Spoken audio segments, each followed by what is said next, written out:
Hello, everybody. Let me know that you can hear me and see me. And yes, I have a big floofy terry cloth bow on my head right now because I just got out of the shower. Um, and I can tell you exactly what it is. It's like a microfiber headband, something or other that I got from Ipsy when I was still subscribed to Ipsy. And I just, shove my hair into it and it helps it to dry better instead of me just air drying it.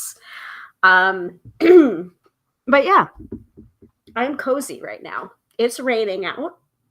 I know it's Friday, May 27th, 2022.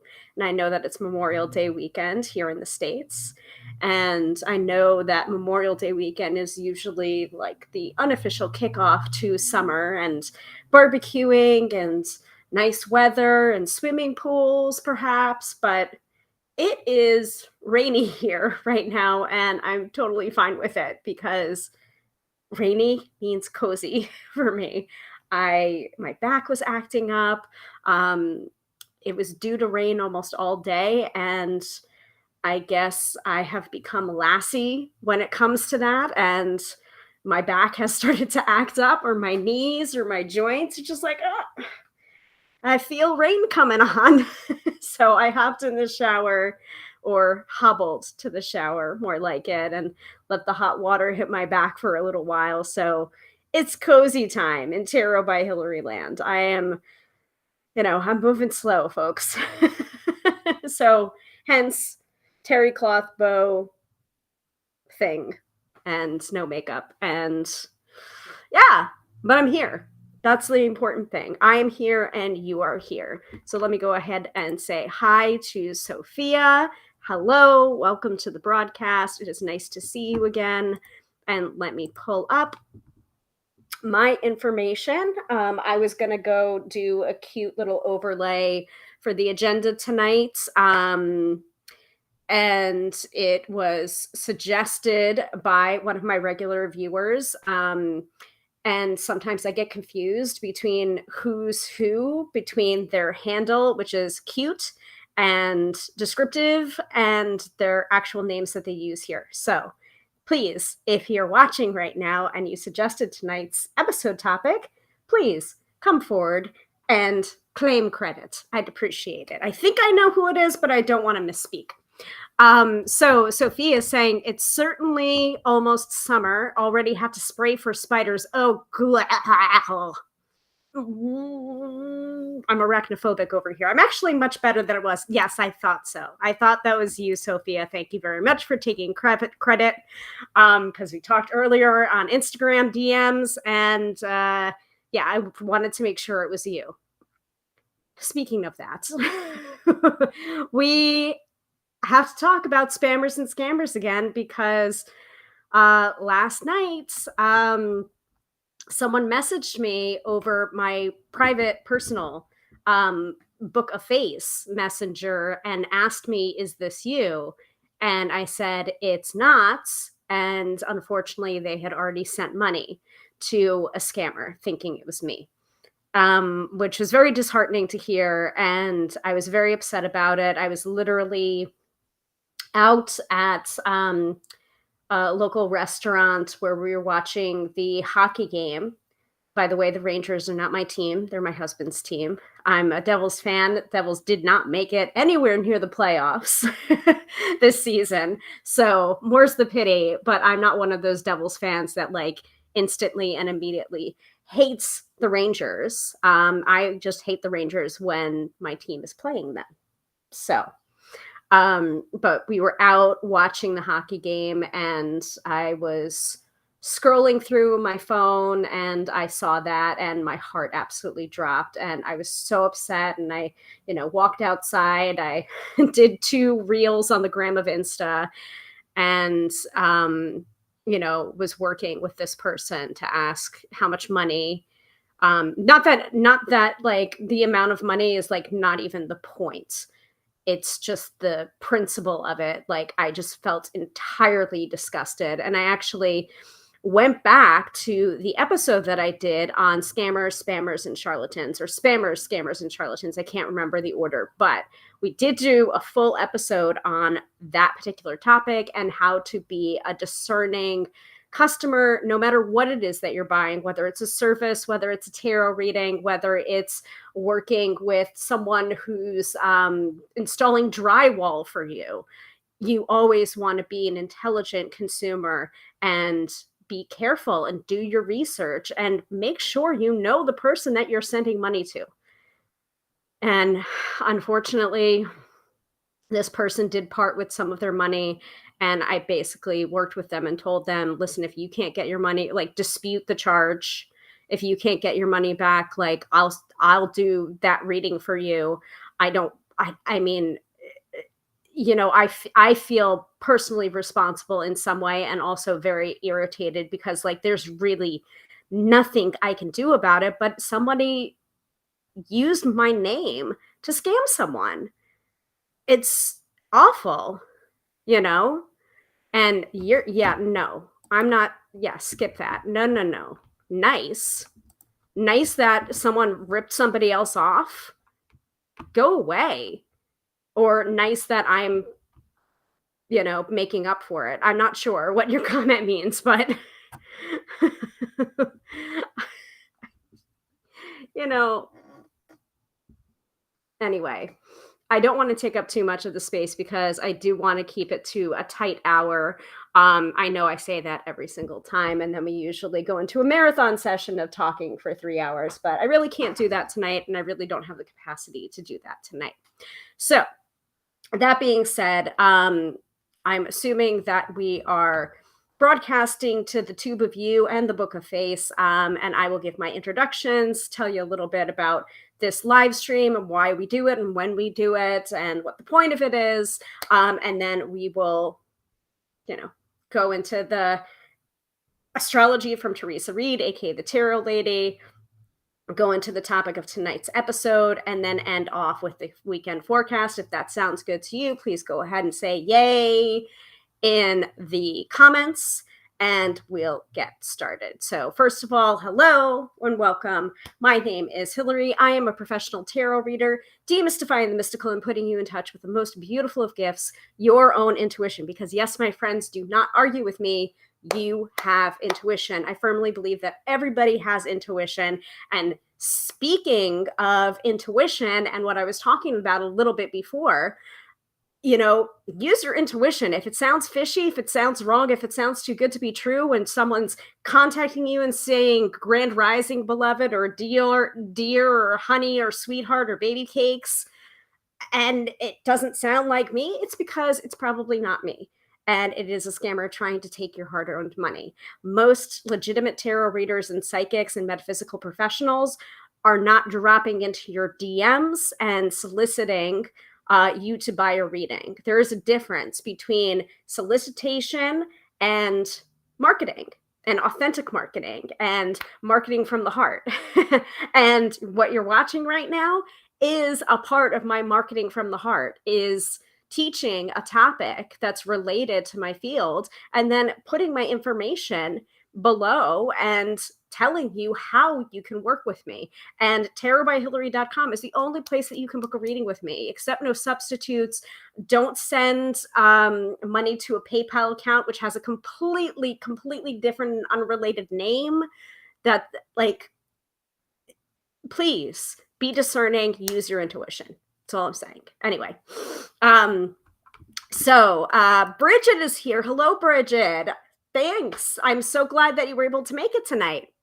And Sophia says woo. So I'm assuming that the woo means, yeah, let's go. Let's get started. So welcome everybody. And actually I was a little bit late today starting because I was working on something, and I'm not completely done with it yet because I still have to add audio. And for some reason, Canva was not wanting to work with me. But here is, let me see if I can do this, because I've done it before where I did like an intro kind of video before, but I tried a new format. So let's see if this works. And I don't know, pretend that this has like cute and funky sound, I guess. All right. There you go.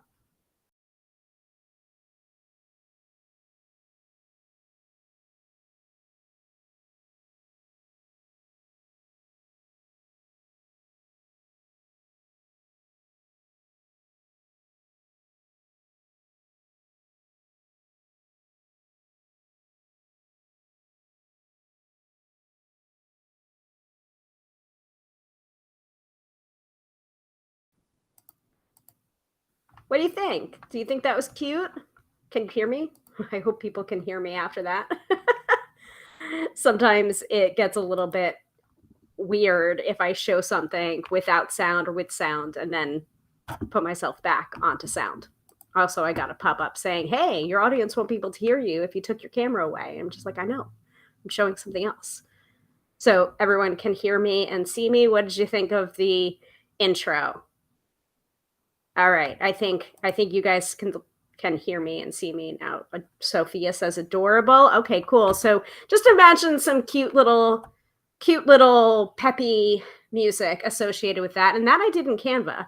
So, and that was pretty easy to do. So I've been dreaming about doing something that has like a couple of my different videos on there. Now the videos that I took from, I think one of them was a TikTok video, or Talk of Tick. I don't know. I'm trying to navigate the algorithms. And a couple of them were, I think, from a couple of these lives, if I'm remembering correctly. I don't know. I found ones that looked cute and fun, and I look peppy in them. So there you go. So I'm going to work on that intro a little bit more, possibly work on an outro. I still like the outro that I have that I'll just show it right here. That sets you up on the tube of you to subscribe in the circle, show you the previous live stream that we've done, and then show you, you know, recommended to viewer for the next.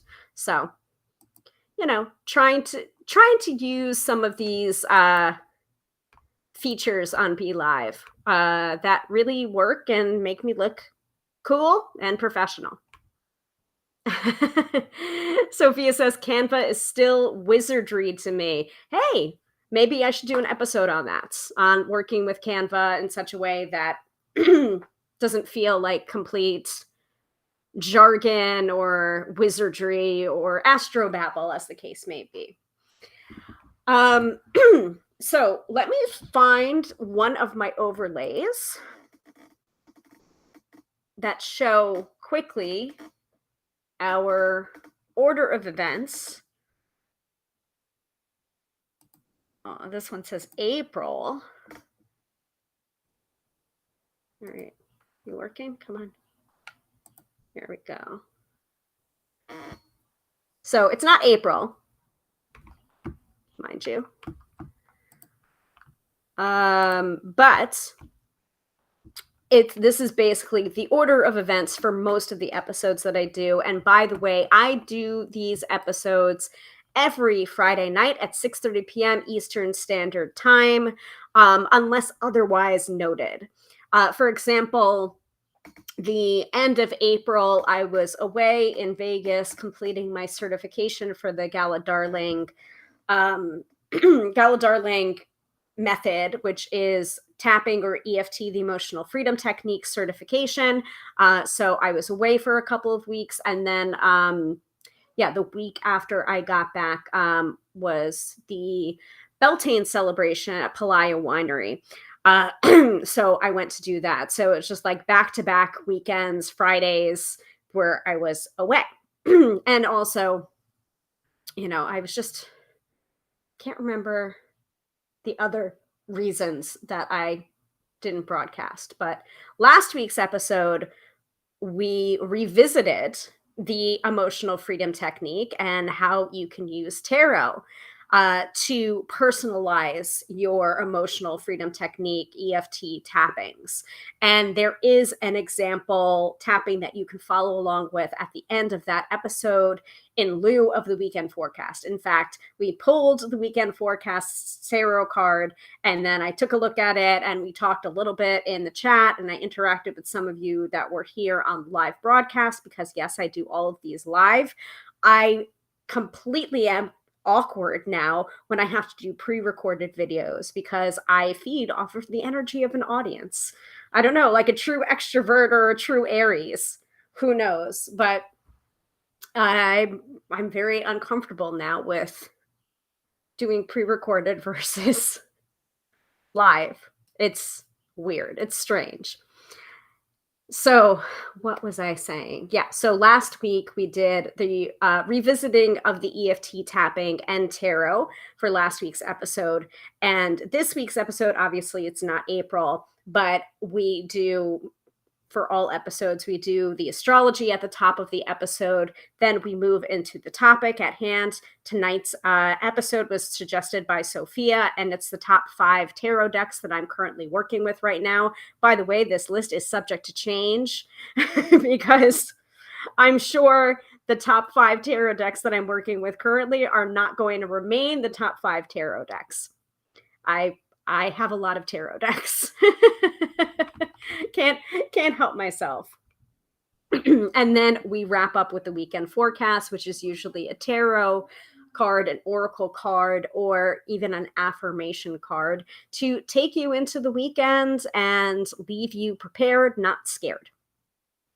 All right.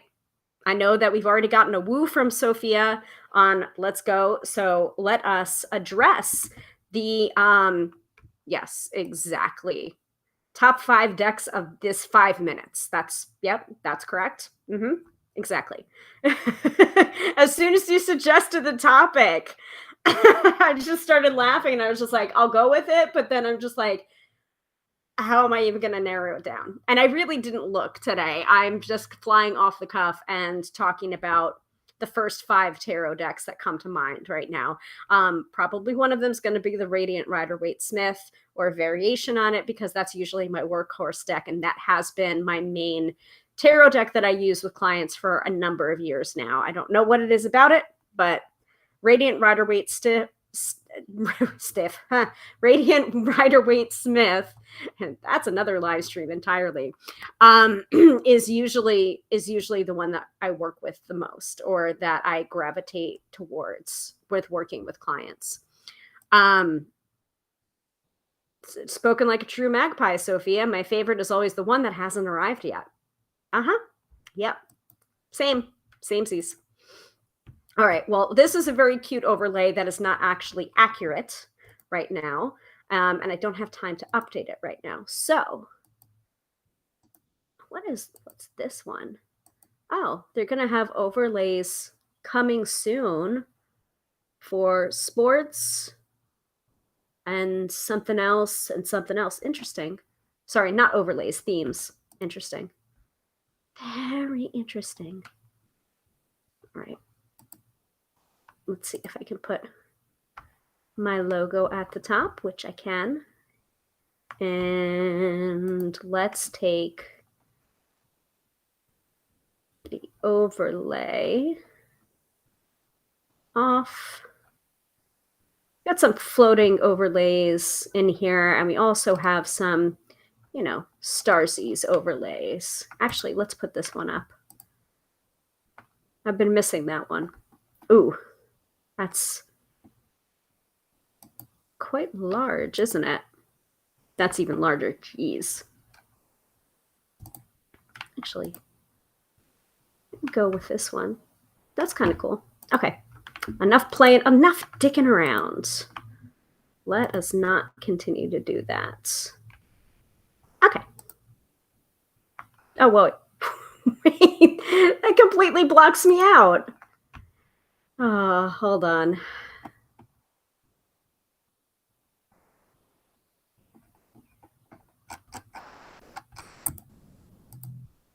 Sorry about that.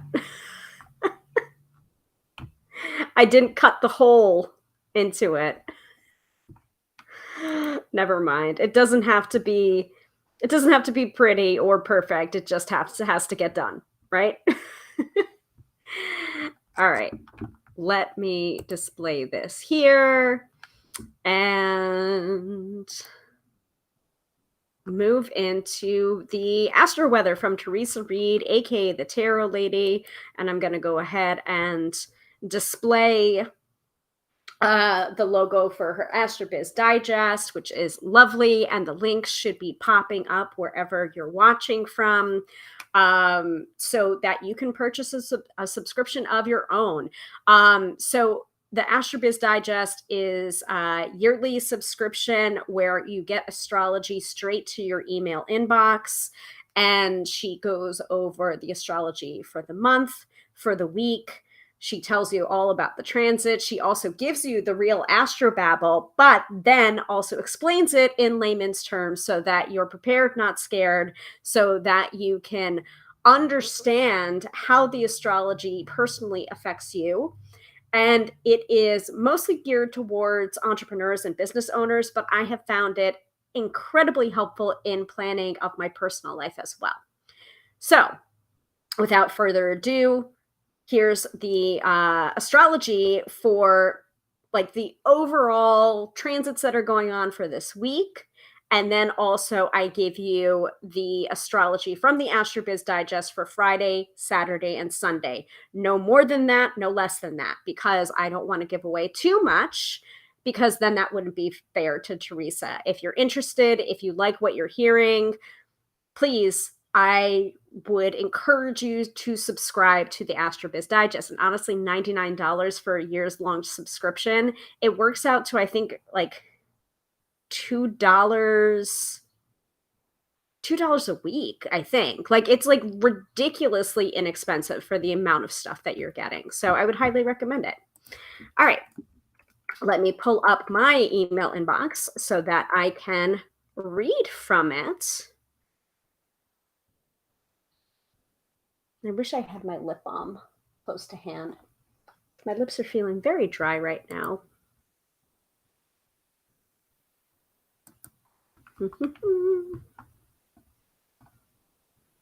Oh, and I have a couple of announcements too. Let me get to the announcements as I'm thinking about them, and then we'll move into the astrology, because I am trying to keep this tight to an hour. So a couple of things. We do have the newest episode of the Card Slingers Coast to Coast podcast released today. And it is in honor of Pride, but almost like a lead up episode into Pride Month. And it is called, I think, leaving the broom closet, something like that. Hold on. Let me pull it up. Yes, episode 56. Now, we did take into account that some of you wanted like a special 50th episode, and we talked about it. I feel like we're still going to do it because, time is not linear. I think we're still going to do something in honor of that episode, but it doesn't have to be exactly like on the 50th, because clearly that has already passed. So we're on episode 56. It's called Coming Out of the Broom Closets. We all write, read, and live tarot, yet there are still some people who discriminate against tarot and paganism, and it's very real. So this episode, we tell stories about our experiences around this and what our individual experiences are, and also reiterating that if you're not ready to come out, if it's whatever closet you want to come out of, if you can't come out, stay where you are and know that we support you. Your beliefs are yours. We're here to protect you, and we can carry the weight for you. So, I was talking a little bit about this in the episode that we just recorded that I think will be out in June. I'm not sure which Friday in June, whether it's the second or the fourth Friday, but for that episode, I think I remember saying it's an honor and a privilege to be receiving that information. So if you feel like you can't do that, if you feel like the people around you are not worthy of you sharing that truth, you don't have to. So a little bit of that trickled into this particular episode about coming out of the broom closet, being witchy, being tarot, being mystical, being weird. So please check it out wherever you subscribe to your podcasts. That is Card Slingers Coast to Coast. Me, myself, and I, and also Jamie Elford and Melissa Sanova are all the co-hosts of that podcast. And we listen to you. We read every single email that you send, every single tweet. And please, if you have questions to ask us that you would like us to answer either privately or in a podcast episode, please go ahead and email us. We're all ears. We want to hear from you. So that being said, let me actually pull up another announcement before I forget. Though I did find the Astro-Biz Digest, so we're going to do that right after. I am working on my first book. Y'all know. If you don't know, now you know. And that is available for pre-order, and it will be released on November 22nd, 2022. So this November 22nd. I just got the first design proofs this week, so I am going through that to give my feedback, any corrections that I might have. So it's real. It's real. So for those of you who have been asking me, Hilary, when are you going to write your book? It's written. It's with my publisher. We're working on it. November 22nd, 2022. If you are looking for more information about how to pre-order and what's it all about, of course, it's about tarot. Always and forever. You can go to my website, tarotbyhilary.com, and go to the top navigation where it says book, or you can just do it in the URL /book. And I will drop that into the chat too. Hold on.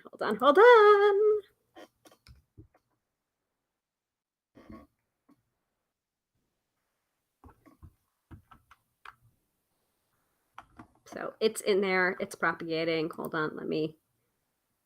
That's where you can find information about the book. Okay. Thank you for allowing me to interrupt your regularly scheduled live stream.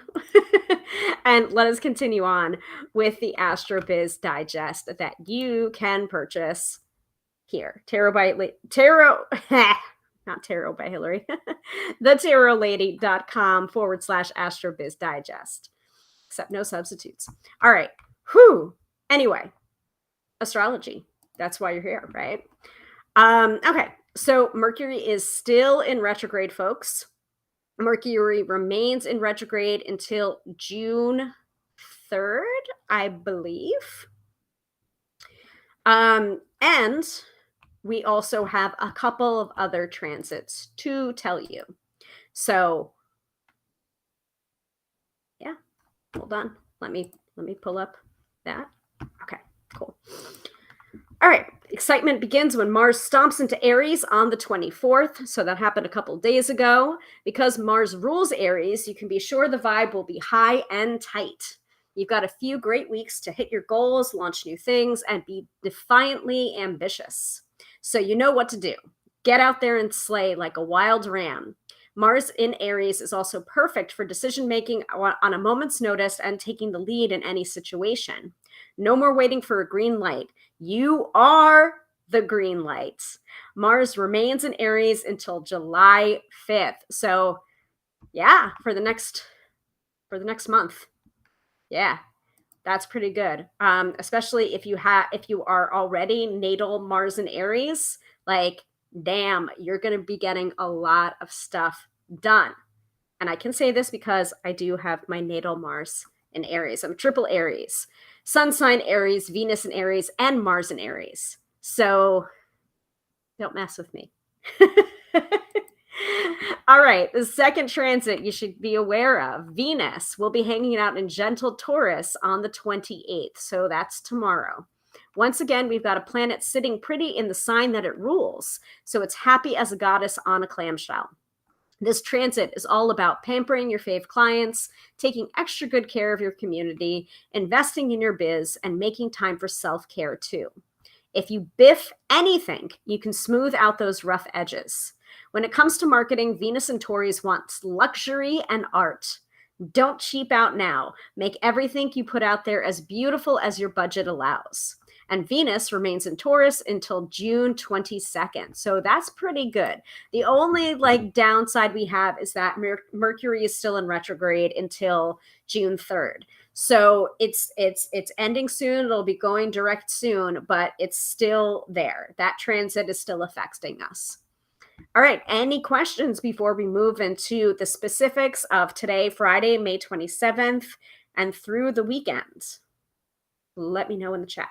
And I'm going to hydrate a little bit with my Power C that has dragon fruit in it.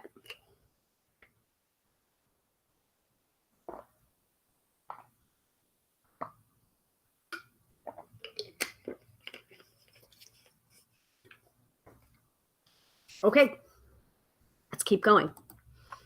All right. Friday. Today, coast into the day, like at the three-toed tree sloth when the moon slow dances into Taurus at 2:22 a.m. Eastern Standard Time. This chill transit makes the weekend terrific for money matters, investing in your business, beautifying your surroundings, and pampering yourself. The day is clear, so you shouldn't expect any significant problems. Go forth and conquer slowly. Today, Friday, May 27th, is a power day for Taurus and a weak day for Scorpio. So I did look a little bit at the astrology before hopping on here. And yeah, it makes sense that I've got my little microfiber head towel going on here. And yeah, and I did some exfoliation in the shower too, using my Truly Beauty moon scrub. I think it's like a moon. What was it? I don't know. It sounded like an oxymoron because it was like it said like butter scrub or something like that. It had like this smoothing thing to it, but it's an exfoliator. I don't know, but it smells really good. It has blue tansy in it. So I'm just sniffing myself. So don't mind me if I'm sniffing myself. Anyway, so Saturday. Saturday is a double Taurus delight. Not only is the moon still in the sign of the bull, but Venus is also moving into this mellow fellow for a few weeks. Like I said before, Venus rules Taurus, so she's going to be quite comfy here. I already read you the info above the scopes to learn more. And long story short, take great care of your VIP clients and invest in your biz or yourself. One more thing, a brainstorming session with your crew at 9:50 a.m. is ideal for tapping into the genius Moon-Uranus conjunction. If you prefer a leisurely morning with your best friend, that's cool too. So that's Saturday.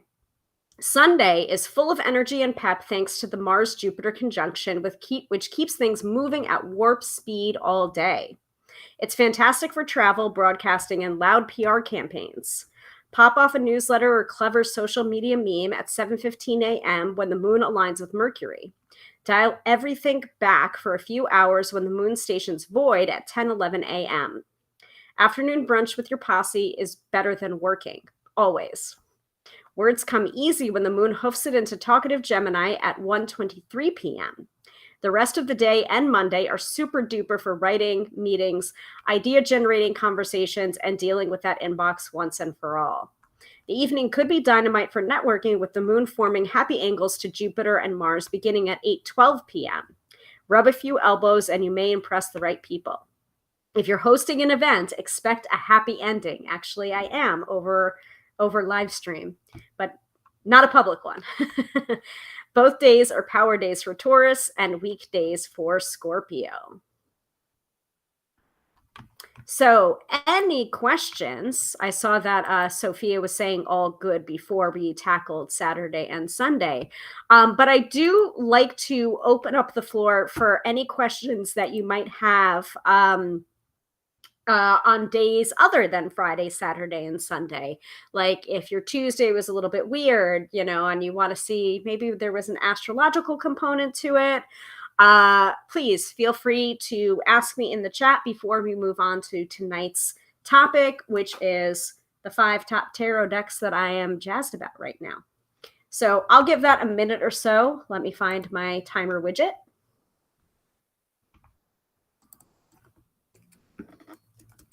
Top 5 tarot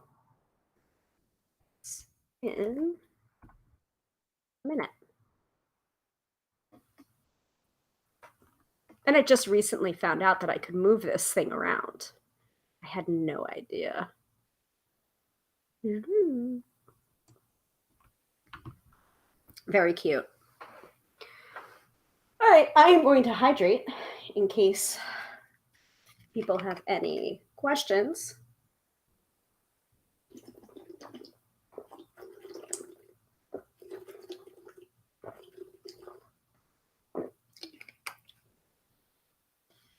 And I think after I finish this episode, we're going to sit down, eat dinner, and watch the first 2 episodes of Kenobi, because that just came out today. So that is my grand plan for tonight. We also have an AEW All Elite Wrestling pay-per-view happening on Sunday, which I usually purchase the pay-per-views and then watch them in our respective households, which is something that we kind of started doing at the start of the pandemic, for just regular AEW shows on Wednesday nights. But it has extended into the pay-per-views now, and yeah, I like it. Yes, I'm a wrestling fan. But I don't really watch WWE anymore because I just think the storylines are stupid, and I prefer AEW. So don't come for me. All right. Looks like there is no questions. So let us talk about the top 5 tarot decks I'm using currently. And of course, in true Tarot by Hilary live stream fashion, I have skidded in to the broadcast and I have not a single tarot deck to hand right now. So I'm going to talk about them and see if I can count them off without having them to hand. Actually, I do have a couple. Let me start with my workhorse deck and we'll go from there. So my workhorse deck is back here, and I had a quartz crystal on top of it.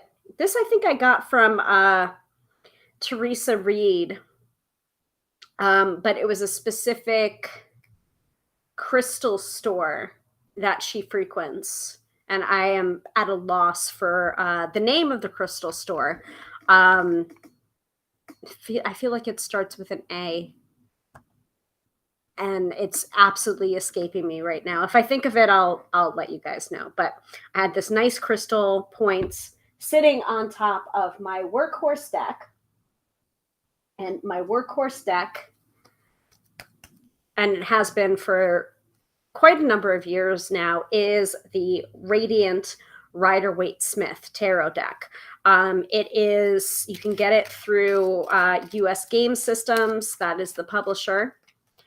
No, Sophia, it's not Amityville Apothecary, though I'm sure you could get wonderful crystals from the Amityville Apothecary. But this is a place that's located in Milwaukee, I believe. I'm gonna have to look. I think it's like aligned crystals, something like that. It's gonna annoy me. It's absolutely gonna annoy me. I'm gonna look. I'm gonna search on her website and see if I can figure it out.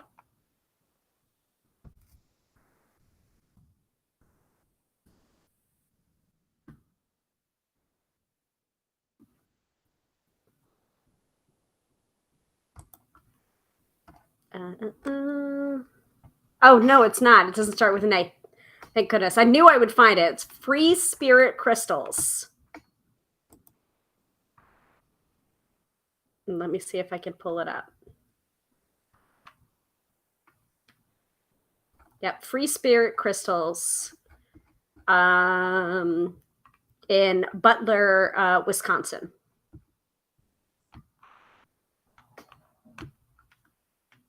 So that's where I got this from. Well, Teresa did and gifted it to me. Free Spirit Crystals. So the Radiant Rider-Waite Smith deck is the deck that I work with the most. I don't know why. I originally worked with the regular, like, classic Rider-Waite Smith deck. And for some reason, and it has like kind of a plaid background to it. And for some reason, when I would work with it, it would work fine. But the colors were just too much for me. They were too garish. They were too, like, in your face.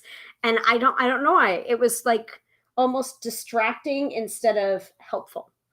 So I bought the Radiant Rider-Waite Smith because it had that kind of watercolor tone feeling to the colors. So, like, for example, here, like, this is actually much more muted than the Four of Pentacles would be in the classic Rider-Waite Smith deck.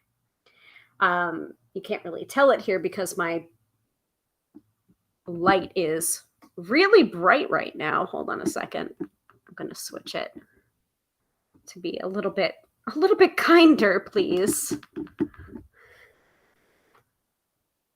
Yeah, that gives more of a true color palette to it. So that's deck number 1 for me right now, currently. Does anyone have any questions? I'm not quite sure as to the why it's my number 1. It's just I keep on going back to it. It's got the classic symbology of the Rider-Waite Smith tarot, and it also just feels really good in my hands, and I just have a rapport with it. That being said, it does have a couple of scratches on it, on the backs, on the front sometimes, a little bit of foxing, just from regular wear and tear. Enough so that my mom noticed it when I was doing a reading for her, and she was like, "Oh, these cards are looking kind of tatty."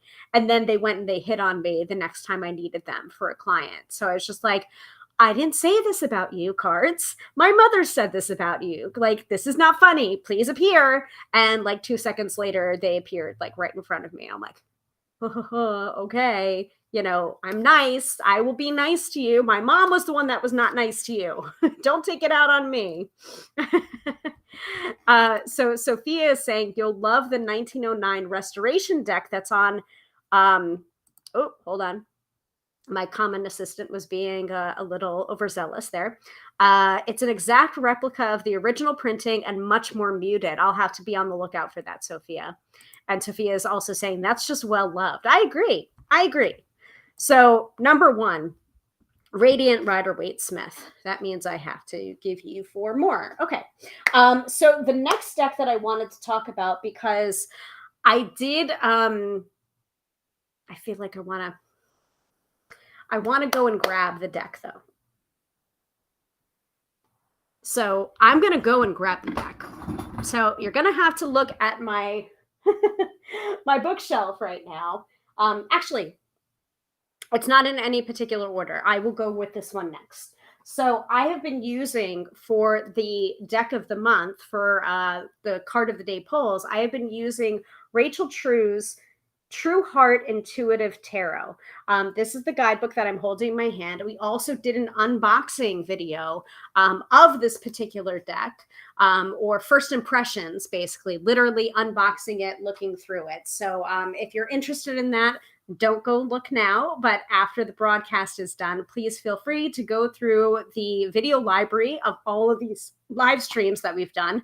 We've got quite a few of them. I'm not sure if we're at a number 100 now of episodes, but I've been broadcasting, doing these live streams pretty regularly since August of 3 years ago. So there's plenty of different topics to discover. And also, I've been doing some unboxing videos lately, one of which was the True Heart Intuitive Tarot. Let me show you the deck. This is, by the way, an Ipsy pouch that I use to store the cards, since I am working with them fairly regularly right now for the card of the day polls. So this is the True Heart Intuitive Tarot. Here are the backs, and the backs of the cards have all the different representations of the suits on the back: cups, pentacles, swords, and wands. Take a look at that. Really pretty, very lovely. Nice deep red color on the backs. And the different cards, like this happens to be the Nine of Swords. It's quite a different interpretation visually of the Nine of Swords, but no less effective. So I really like that. And I like working with modern decks because I'm always interested in seeing how the deck creators envision the tarot and what they think the Five of Cups needs symbolically on the card to be the Five of Cups, or at least the Five of Cups energy. Here's the Fool card. So if you want to check out this particular deck more in depth, we do have an unboxing video for you. So go ahead and check that out in the archives. So that's number 2. Again, it's not in any particular ranking. It's just 5 decks that I'm using currently, or I'm thinking of currently. So first of all, Rider-Waite-Smith, Radiant Rider-Waite-Smith. I could cheat a little bit and also say another deck would be the Reflective Tarot, but the Reflective Tarot has like this iridescent sheen to it, and it's smaller, but it is based on the Radiant Rider-Waite-Smith. So it's kind of cheating, and I don't want to give you like that deck as well, because it's just like, oh, two Radiant Rider-Waite-Smiths. It doesn't really count. I'll mention it. It's like maybe 1A while I'm talking about the Radiant Rider-Waite-Smith. Second one we're talking about is the Rachel True's True Heart Intuitive Tarot. So that's number 2. The third one I'm going to go and grab, and hopefully I can find it right away. But the third one is Teresa Reed's Tarot for Kids. And I'm thinking about it because I just did my first public events since 2019, this past weekend, for an art, an art center, art gallery, but also an art center. And I was very well received. I did get feedback saying that like everyone loved the readings. In that party kind of event setting, I have my timer set for 5 minutes a person so I can get through as many people as possible. Unfortunately, you can't really get a very deep reading when you are doing event reading, but you give them what you're able to give them, and you give them what they need in that particular moment. So I was very honored to work with some people this past Saturday, and one of the decks that people kept on choosing over and over, because this is how I do events, is I'll usually take a selection of decks, probably like usually at least 2, if not 3, and I'll put the piles out on the reading table, and I will ask them to pick. And usually they'll wave their hand over it, or they like the back of it. And in doing that, it's like allowing the client to choose the deck that they're going to be read from.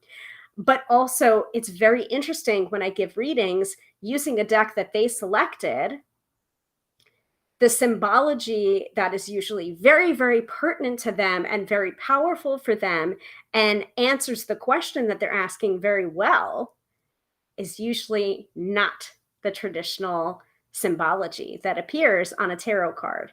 And I will point that out to people, especially if they feel that resonance, where it's just like, I'm like, just by the way, like, I'm glad that you're getting what you need and the answer, and again, tarot is not going to tell you what you want to hear. It's going to tell you what you need to hear. So it's not going to pull any punches. It's usually not going to sugarcoat either. But I do mention like, oh, well, That's really interesting that you say that, or that particular portion is most resonant for you, because usually on a traditional tarot deck, that symbol does not appear. So think about that. Let your mind be blown by that. But the three decks that I had on my reading table were The Wild Unknown by Kim Kranz, um, Radiant Rider-Waite-Smith, so the one that I just showed you, this guy right here, and Tarot for Kids. Don't know why I felt compelled to pull that out, but that particular deck, everyone kept on getting drawn to that particular deck. And I said it's called Tarot for Kids, but listen, it reads well for everybody. So let me grab that for you and show that. So that's going to be number 3.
Okay, I'm back.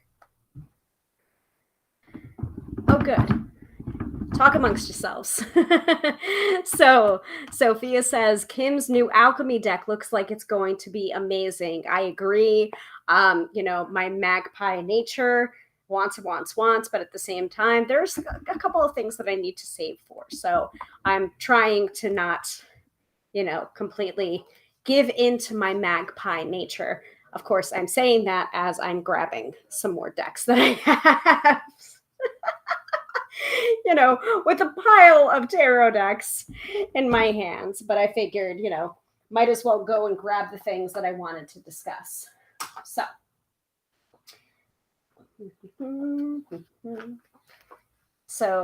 yeah, number 3, 4, and 5. All right.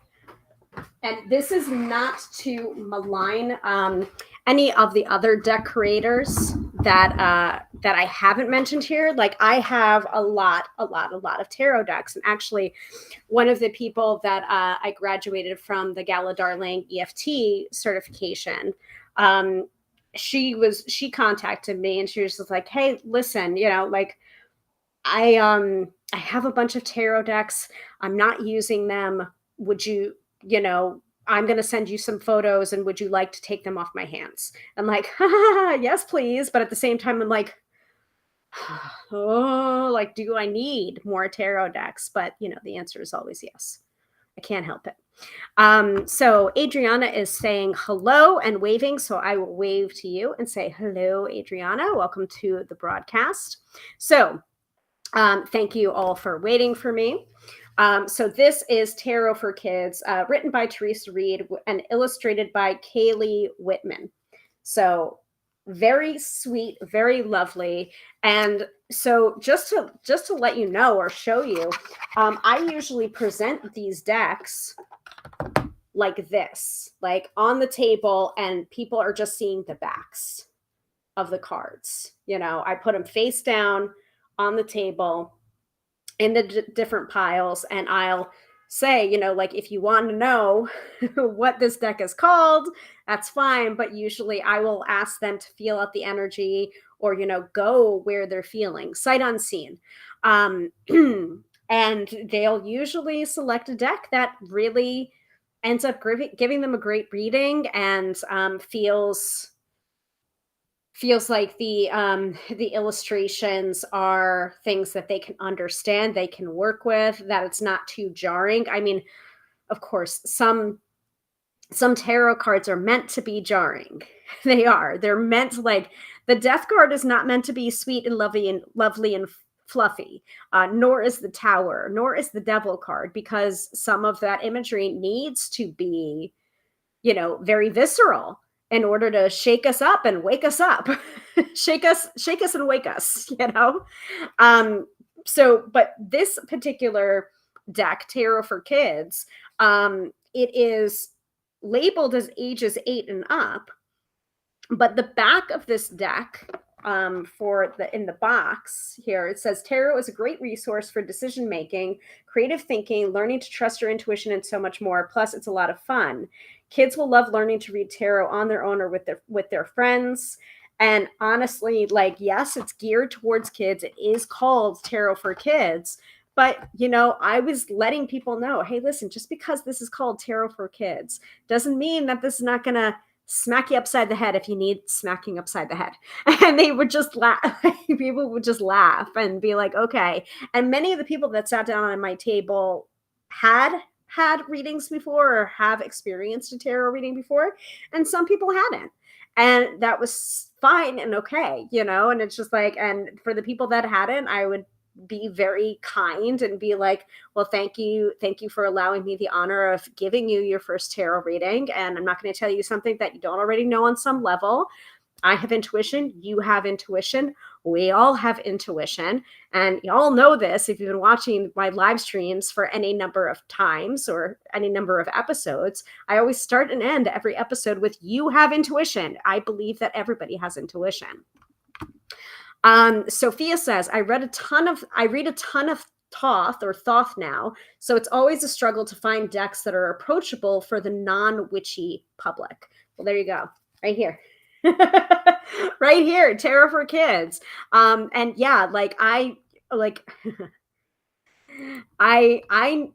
put Thoth into my tarot book that'll be out in November. I touch upon it. I don't really go into a lot of depth on it besides, doing a comparison and contrast in the ways that it's similar to Rider-Waite-Smith and the ways that it's different to Rider-Waite-Smith. But I also fully acknowledge that I'm not really a Thoth or a Thoth kind of tarot reader. I'm just not. I use primarily Rider-Waite-Smith based decks, and that's just me. But like, if you're looking for a deck that is like super witchy, super deep illustrations that'll really ignite and feels very Thoth like, Mary L. The Mary L Tarot by Marie White. Whoo, that'll knock your socks off. It's a great deck, but probably not a deck that you're going to work with the kiddos, and probably not a deck that you're going to work with like anybody else. Like, honestly, I think I worked with that deck with the client one time and one time only, just because I felt guided and compelled to. And then I ended up getting an extra copy of the Mary L Tarot, and I ended up sending it to that client, like free of charge. I was just like, listen, I have an extra copy of it. I know that you really liked this deck. I'm going to send it to you. Beautiful. It's beautiful deck. Yeah, it can be very dogmatic. Yes. Well, so can Rider-Waite-Smith in its ways, but yeah. And ooh, I'm not sure what the oohs are for, if I've tempted you again with the Mary L. But yeah, it's a great deck. Anyway, back to Tarot for Kids. So yeah, this is a really great deck to use with, young people and also young at heart. Like, it really doesn't have an age limit to it, honestly. And some of the cards, yeah. Mary L. Yeah, Mary L is really, really great. Hopefully you'll Magpie Forever. Yep, Magpie Solidarity. I will turn you all on to decks. Absolutely. So Tarot for Kids does have some renaming. Not going to lie about that, not going to sugarcoat that. So, for example, the wheel of fortune is the wheel. Um, there's not really any naked people. Just saying, there's not really any naked people. And then the cards that are a little bit more deep, or the shakers, the movers and the shakers, the ones that can be visceral in nature, because that's their job. Their job is to shake us up. Some of those have been renamed. So I wanted to see if she addresses the renaming. Yeah. You're holding a very special set of cards. Tara's like a trusted friend, one you can count on for advice and support. It's based on the traditional Rider-Waite-Smith tarot deck with 78 fully illustrated cards. A few card names have been changed, but don't worry, it's still tarot. Because it is still tarot. Sometimes the renaming is for a good reason. So the Fool card is still the Fool. Magician's still the Magician. The High Priestess has changed to the Moon Queen, which is still about trusting your instincts. The Empress is still the Empress. Emperor is still Emperor. The Hierophant is called the Rules. The Lover's card is called the Best Friends. Chariot and Strength are not renamed. The Hermit is not renamed, nor is the Wheel. Well, the Wheel of Fortune. It's truncated. Justice is still Justice. The Hanged Man has been renamed to Patience, which, yeah. The Death card has been renamed to Change. The Temperance card has been renamed to Balance. The Devil card has been renamed to the Bully. The Tower card is still the Tower card. Interesting. Star is still the Star. The Moon is still the Moon. The Sun is still the Sun. Judgment is still Judgment. And the World is still the World. So yeah, a little bit of renaming, and understandable with the renaming. But again, this is number 3 of the top 5 tarot decks that I'm currently using or thinking of at this moment. The Tarot for Kids by Teresa Reed, with illustrated by Kaylee Whitman. Any questions on that before we move on? Because I said I'm trying to keep it tight. We are now a little bit over an hour, but we've got 2 more decks to go, and then the weekend forecast, and then we'll be done. So I am trying to keep it tight, and I have made a mess. And by the way, this deck is a little bit girthier or wider than, tarot cards that I'm used to. But there's how do I show the difference here without completely doing a 78 card pickup? So here's Radiant, Rider-Waite-Smith, and here is Tarot for Kids. So yeah, there is definitely a difference in size there. It's a little bit more difficult to shuffle overhand with these babies. And a lot of people did have shuffling anxiety at my reading table on Saturday, but I assuaged their fears, and I was just like, here, just do a messy pile. They're just like, oh, is that okay? And I'm just like, it's more than okay. You're not going to hurt the cards. And if I'm telling you to do it, then listen to the tarot reader, and you can do it. There were some people that were grabbing my crystals on my table without asking, which is kind of a no-no. You should always ask. If a tarot reader is working and there's stuff on their table other than the tarot cards, ask them for permission before you go ahead and touch them. Yeah. those rocks and crystals are there for a reason, folks. We're setting up the energetic space as well as the physical space to best prepare and protect us as we're doing our work. So no touchy unless you ask permission. And if you ask permission, we'll usually say yes. And if we say no, it's, respect the no too. All right.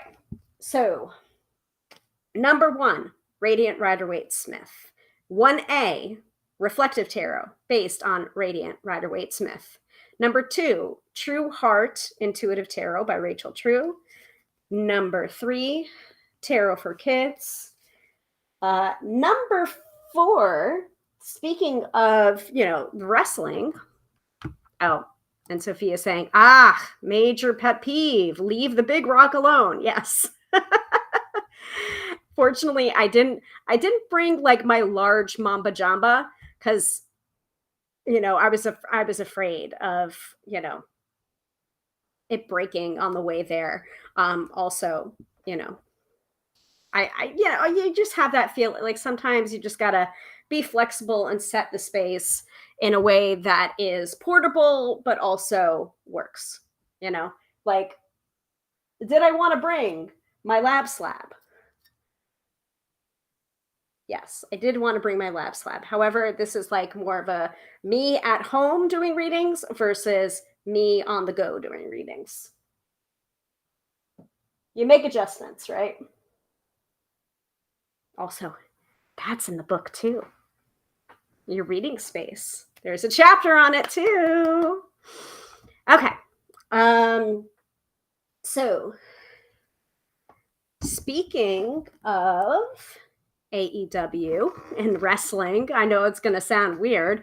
And Sophia saying gorgeous about the crystal, about my lab slab. Thank you very much. She's a little flirt. A lot of the time you can't get a labradorite to do the flash on camera, but she a flasher.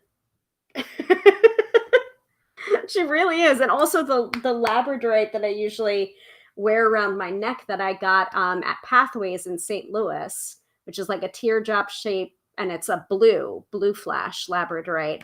That'll wink on and off as I'm doing broadcasts, and I'm just like, ooh, you little flirt, you. Okay. You're not going home with anybody else. What are you doing? Anyway, so this deck I just thought of because I was talking about All Elite Wrestling. And the reason I'm saying this is because there is a wrestler in AEW that has used tarot in his promos or his mic work. Like, he'll have vignettes and he will talk in tarot terms sometimes. And so sometimes, and that's very, very exciting to me. And always when I'm seeing, like, when I see tarot imagery or tarot deck used in media, I'm immediately like, which deck is that? Like, and I am looking, I am searching. I am like, okay, the back of it looks like this, the front of it, blah, blah, blah. And I was able to discern pretty quickly which tarot deck he was using for his promos. So the wrestler's name is Malachi Black. And he used to wrestle, I think, in WWE in their and in NXT, which was their kind of like not rookie, but like almost like their training before being pulled up to like the big leads or the main roster. But he moved over to AEW, and as soon as and when he was wrestling in NXT, he would have all like the tarot iconography like on the back of his jacket. There would be like the death card, or there would be the tower card or the devil card. And I recognized the tarot imagery right away, and it wasn't just like occult looking, it was tarot. So that got me very, very excited when he joined AEW and had his entrance. I was just like, oh my God, it's him. Like, that's so great. Like, I was so, so excited about it. But anyway, the deck that he uses in some of the tarot promos that he's done is the Golden Tarot by Cat Black. No relation, I don't think. Her last name happens to be Black, and his wrestling name happens to be Malachi Black. Or Aleister Black was his former. But anyway, this is how geeky I am. Yes, I like wrestling, but also I'm looking out for the tarot iconography. And like the people that I watch this wrestling show with, they were just like, oh, like Hilary must be really, really happy. Like, and they were asking me, well, what does this tarot card mean? What does this tarot card mean? Does it mean this? Are they hinting at this kind of collaboration or this kind of staple? And I'm just like, and I was just like, I don't know. But like, he was talking about kings and he was talking about this, like, that's a deep cut. I'm impressed. I can't help myself. I'm always on the lookout for different tarot or psychic stuff in media. And actually, I did do a blog post on when Hollywood gets abilities right. So let me actually find that, because that's a good one. Probably not under that particular hashtag, but I'm gonna find it.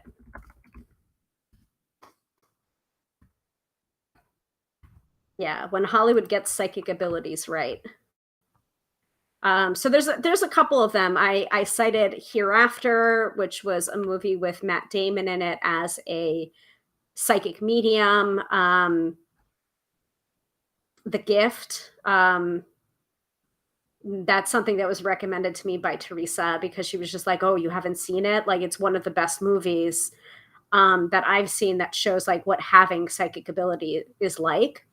And apparently, Billy Bob Thornton wrote the movie, wrote the screenplay of the movie, and it was based on his mother. So his mother was a practicing psychic. Charmed as well. Yes, I know it can be a little bit kitschy and, Hollywood glamour and magic. There isn't actually, like, there's a tarot deck in that particular show, one of the episodes, and it's not a real tarot deck. And I'm like, no, why is it not a real tarot deck? Because it looked so cool. Anyway, I digress. I will put that into the chat.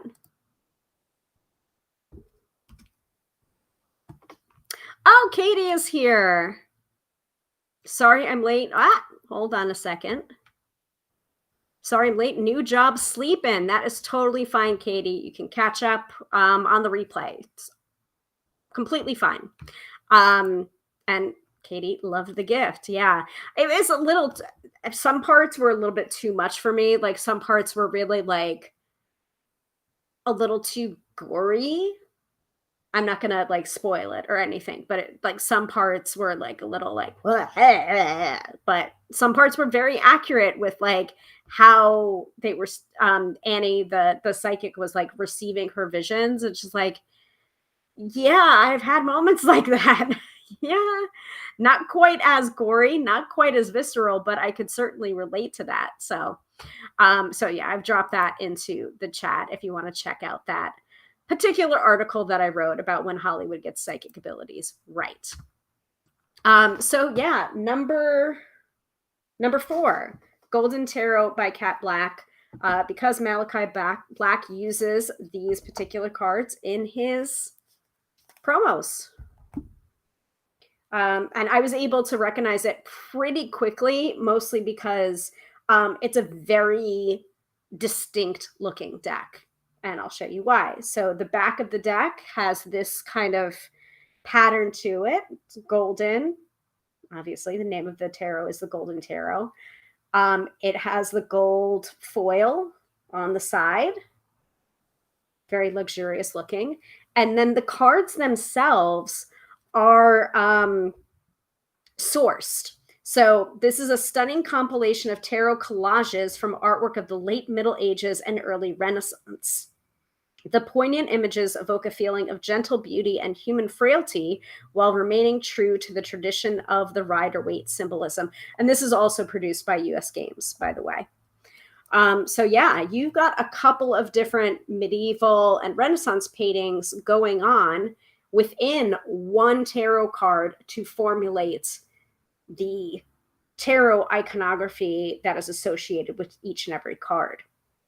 So this one happens to be the 8 of Cups. So you got that moon, you've got the walking away, you got the 8 chalices, you've got paths in the distance, you've got the water. Here's the Queen of Cups. Here's the, well, we're pulling all of these cards. Cups cards, 4 of Cups. But yeah, when I think when Malachi Black was talking, he was just like the Emperor card and something else, and like the Knights or the Kings or whatever. So I can't remember. I think it was the King of Swords that he showed. And it was like making this like foreboding reference to the king is coming, or bow down to the king. And it wasn't him that he was referencing. He was referencing, I think, his tag team, someone that he's done tag team wrestling with, and the last name was King. So, we were all speculating, oh, what could this mean? But it was a really great way to, promote interest or get you to keep tuning in, where he was like the Empress this, or the Dark Empress, or da da da da. And so we were just like, we've been waiting for a heel turn from one of the female wrestlers, and we've been waiting and waiting. I think, I don't know, it might happen this weekend actually with the pay-per-view. I don't know. It might happen tonight. One of the at Rampage. I'm not sure, but I know I'm very nerdy. I know this is a deep cut, but I just thought it was very interesting. But it was like, you can see why this would be pretty easy to identify, especially if you already own the deck, which I did. So I was just like, I know exactly what deck that is. I'm going to go look. I'm going to research. I was taking screenshots and everything. So I definitely gave me that feeling of, that Charlie Day kind of conspiracy theory, where he's just like showing all the strings to the deck. He's like, and yes, yeah. That's what I'm like with tarot, or trying to suss out what tarot deck that is. Can't help it. Sophia says, that's also on the Amazon list now. I'm such a slut for medievalism. Sorry, I should have put a disclaimer in this one, but you asked for it. You asked for this topic of top 5 tarot decks, so you're kind of getting what you're asking for. Just saying. Oops. But yeah, and this deck feels really, really good in your hands. It shuffles really well. It is a little bit slippery. It does have that like, reflection problems, right? It's got that sheen. But it feels good in your hands. It's not too large either. It's pretty easy to shuffle, at least in my opinion. And the packaging, you don't have to have like a silk cloth or wrap or pouch, because this is the packaging. It's a little like, drop them in here. That's the book. This is the book that goes along with it. And it gives you all of the sources too, the art sources for each and every one of the cards. So even better for you, Sophia. Drop that in. So now you've got deck, guidebook, cover. But I would recommend, if you're like throwing this into your bag, it's not like a magnetic closure or anything. It's kind of loosey-goosey. So you might want to like wrap something around it to keep it closed so the cards don't come spilling out. But that would be my recommendation. Yeah, I did. This is exactly what I expected. Well, there you go. I aim to please. All right. So the fifth and final deck, but definitely not final deck in my collection. This is just top 5 tarot decks I'm using currently, thinking about currently. I actually have the Wild Unknown sitting right over here too. And I'm talking solely about tarot decks right now. Like, I have more than that too. I've got Oracle decks. Maybe next episode I'll do the top 5 Oracle decks that I'm using currently, and we'll make a little series of this. And we do have to go back to the Goddess series of episodes. I haven't forgotten. I have not forgotten about that. So the 5th and final deck that I'm talking about tonight is the Silver Era Tarot. The artist is Anya Khan, and the author of the guidebook is Russell J. Moon. And this is a contemporary approach, brings life to a classic subject in the stylishly functional tarot card deck. Black and white images of grace and beauty highlighted with a single color accent on each card draws the reader into a world of charm and antiquity rarely seen and experienced in tarot today. That's a pretty large claim. And Katie is saying, sounds perfect. So I'm assuming that's about top 5 Oracle decks that I'm using. So I will note that, and we'll get into that next week. Yeah, I think I'm able to do an episode next week. I'll have to double check my schedule. So I think we're good. um, Silver Era Tarot confronts the journey made by all of us individually by displaying a singular connection to each card using one central character. Splendor, energy, and magnificence of tarot from the moment the deck is opened. And it does have, hold on, set includes antique feel with new age artistic projects, updated original imagery with traditional symbolism to intrigue new generations of readers.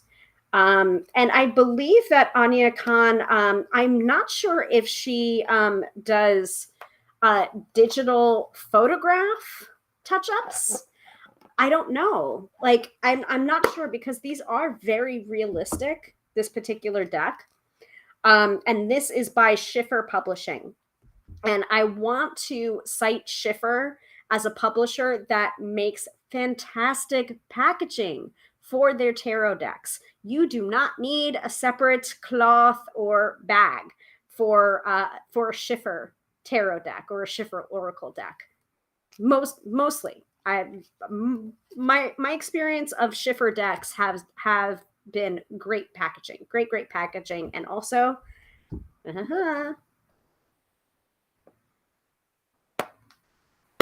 feel the power of the magnetic closure. One more time.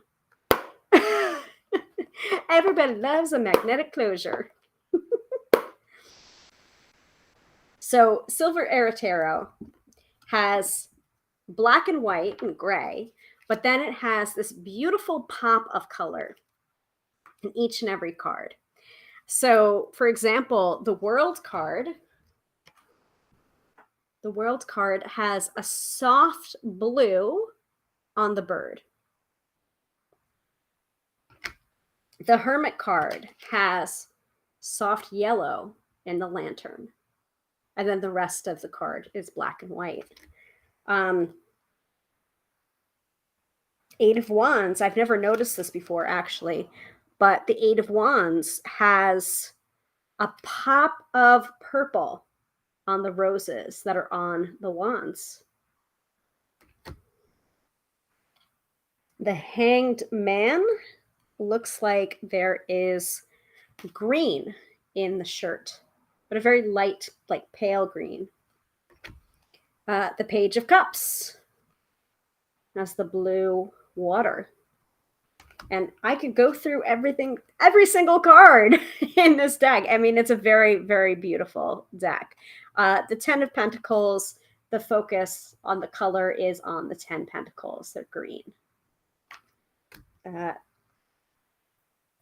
Knight of Swords. I can't even tell what color this is, but I believe it's like this kind of like yellowy, but almost metallic looking color in the armor on the head. The Tower has a couple of color pops, but it's the same color. And that peach dress of the figure falling, and a little bit of that color picked up in the flames on the Tower. The Nine of Swords has like this kind of mauve on the comforter and the pillows. And I could keep going, but I'm not going to. But there is true to what the box was saying. There is a pop of color in each and every one of these cards. And it brings focus to the symbol. And in some ways, I think that's a great idea. And in other ways, it might distract from where your eye is intuitively trying to be drawn to, because that pop of color might just visually draw you to that symbol instead of being intuitively guided towards that symbol that might be popping out for you to help you in the interpretation of that card. So it's a beautiful deck, but it does have that as a potential drawback. It doesn't necessarily have to be a drawback, but the way I read in particular, that might be a drawback to me using the deck. But it's a beautiful deck, and it definitely has this kind of modern feel to it while also being like kind of art deco in nature. So art majors have told me when they've seen this deck. Any questions? Because we are coming up on an hour and 25 minutes, which was not my intention. I wanted to keep it to a tight hour, but as usual, we were having a bit of fun. Let me put this away.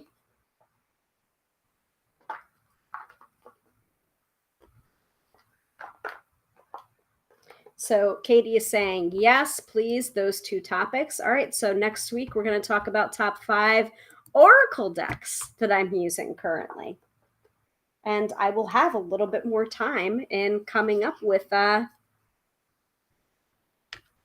list, even though it's probably going to be mostly the affirmation decks that I've been using, because that's just the God's honest truth, or the goddess's honest truth.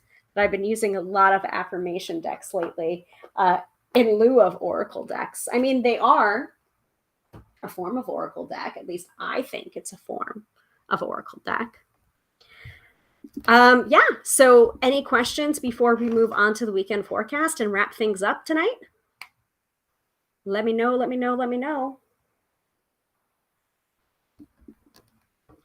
And I am being guided to use the Work Your Light Oracle deck for the weekend forecast.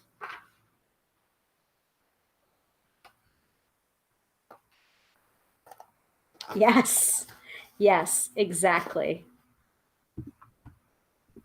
But let me make sure I'm understanding you correctly, Katie. You're saying they'd be good for tapping. Do you mean the affirmation cards?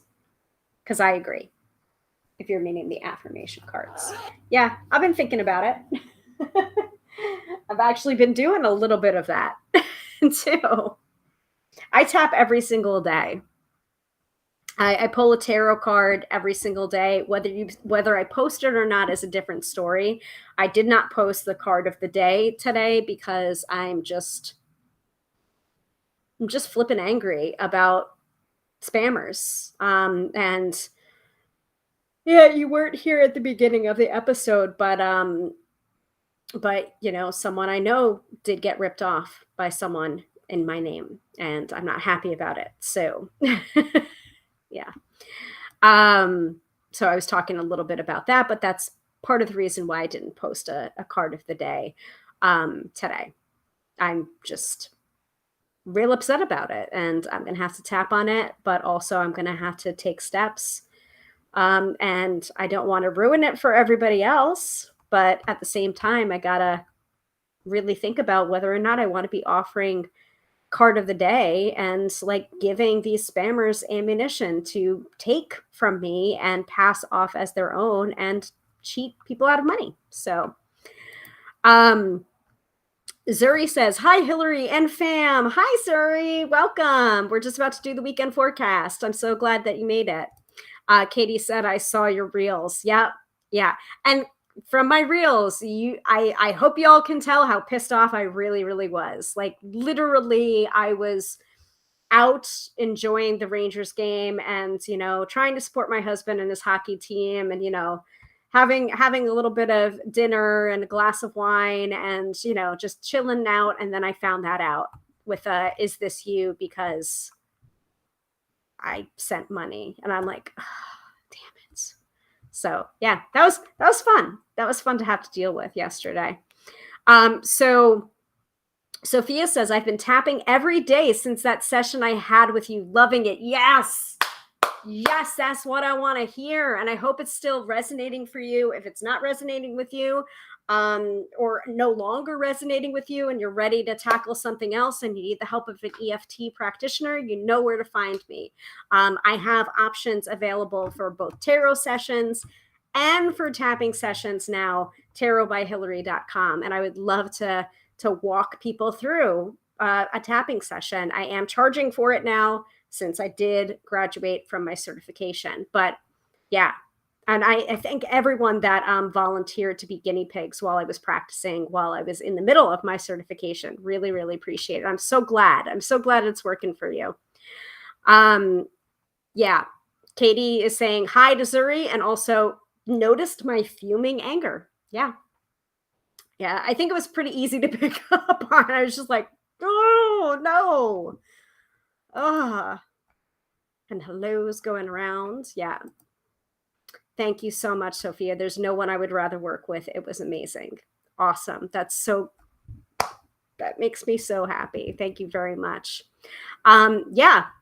And actually, talking about tapping, I attended a intro to tapping workshop with one of my fellow GDM certificate, Yalla Darling Method certificate holders. One of my fellow students that I graduated with, and saw her in Vegas. Got to talk with her, work with her.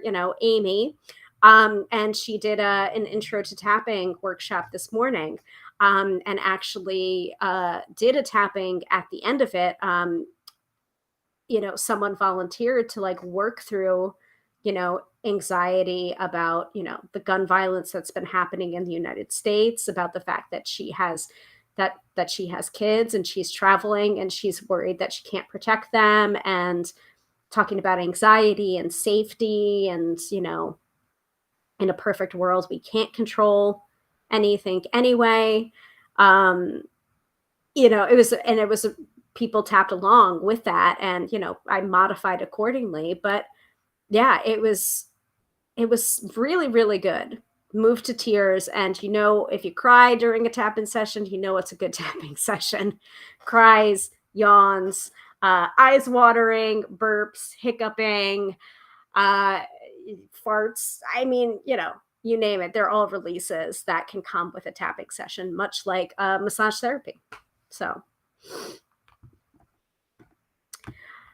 but yeah, so I attended that workshop just to support her, and also see what my colleagues are doing, because these are my colleagues. And we're going to have I believe we're going to have a directory of everyone that's certified in the Gala Darling method tapping. So, if I'm not the EFT practitioner for you, I mean, in Sophia's case, she found me right off the bat, which is awesome. But if I'm not the EFT practitioner that's calling to you, I've got 49 other people I can recommend, like legit. And they're specific with who they want to work with, why they want to work with them, what they're going to do with their certification. Actually, I can tell you what I want to do with my certification, because I wrote it down. I wrote down a bunch of my stuff. And as you can see from they're at the Wynn, Las Vegas, that's where the graduation was. You don't have to be like some of the things that I wrote down. You don't have to be a bitch to be successful. I want to empower women to break up with their toxic 9 to 5, to access their entrepreneurial intuition, their business sixth sense, their practical knowing voice that isn't a disembodied man behind the curtain. It is their own voice. Find the divination tool that works for you, and that you don't have to prove a damn thing. And that you don't have to be a bitch to be successful, which is something that I'm continuing to tap on and to work on, because that's what I always thought, that you had to be an asshole to be rich, and you had to be an asshole to be successful, and you had to be selfish to be insanely wealthy. And I am realizing that is just a story that I told myself from, I don't know. It might have started when I would watch Lifestyles of the Rich and Famous with Robin Leach. Do you know what I mean? Like these people that had these enormous mansions and these huge fountains, and they were just like, they were absolute awful people. And it's just like, okay, I guess you have to be an awful person to make a ton of money, and I guess I have to choose to be a good person and be poor, but be a good person. You know what I mean? Like, there's a lot of stuff that people don't even realize that is going on in their internal schema and their hardwiring from childhood, because that's our formative years. It doesn't even have to be trauma. It's like just the stories that we heard or we internalized and we grew up, and and that was one of the things that I also came to learn, that it's just like, oh, you get a 9 to 5 job, and that is safety and that's security, and you work it until you retire, and you do this, like, you do all the right things, and you follow the rules, you go to college, you do this, you get a degree, you get a job, you know and I'm just like, why did I believe that for so long? And it's just like, because I was just taught to. Society taught me, my parents taught me, my relationships taught me, my friends taught me. You know, it's kind of crazy when you just start to question, because then you start to question everything. And it's just like, well, why do I believe the things that I believe? And it's very interesting, like some of the questions that Katie asked last week, when we were talking about revisiting EFT and tapping, the second episode. EFT tapping and the tarot revisited after my certification. It's just like, can you leapfrog? Can you like get through, like, not even knowing the block? Like the whole therapy question, which I haven't gotten to ask him yet, but I did, based on some of the things that I'm learning from my fellow practitioners. It's just like, yeah, I really do think that. I really do think you can leapfrog over that and kind of move some of that stuff that you're not even aware is there, because you're tapping on a subconscious level. Sometimes you don't have to make it conscious in order to rectify it with tapping. At least I believe that from, the work that I've been doing with people. Yeah, they are just awful people.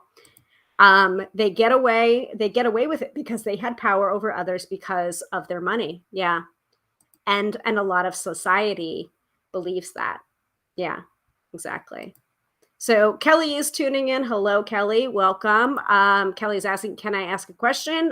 You can certainly ask a question, but not of the tarot, because that is not the purpose of these lives.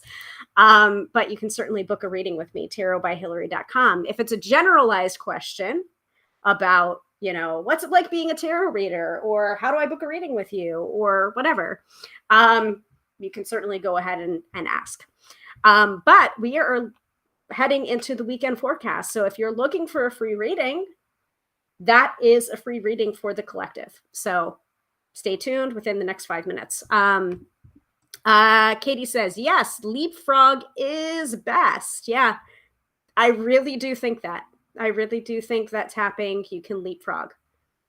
Yeah. And then a lot of people are telling me about like different modalities where it's just like, one of them is like timeline jumping.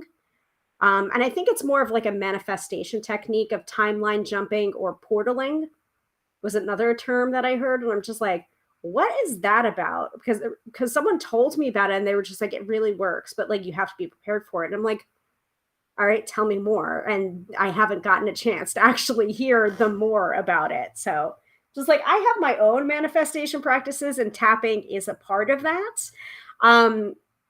But yeah, just like, yeah, tell me more about portaling. Like, what is that? Besides being a video game that I don't understand. All right. So let us move into the weekend forecast, in which I pull from a tarot or an oracle deck and let you know what's going on for the weekend and what we most need to know. If you're looking for more free stuff, you can also tune in when the replay is available after I am done recording tonight, and go back to the astrology that is at the top of the episode, the Astro Biz Digest, the Astro-Weather, and you can get it that way too. Sophia's saying, sounds like distance Reiki working with both place and time. Fascinating. Yeah, I don't know, but I was intrigued. It's just like, yeah, tell me more about portaling. What's up with that? But I haven't heard yet, so I don't know. When I hear, and if I can teach it, I'll teach it. I don't mind, but I don't know enough about it to be able to teach it. And here's me grabbing for the Visionary Oracle, even though I said we're not using the Visionary Oracle tonight. But man, the Visionary Oracle, that's probably going to be the top one for next week for the top 5. top 5 oracle decks, because this visionary oracle that Jamie sent to me got me through the writing process of my first book. Really did.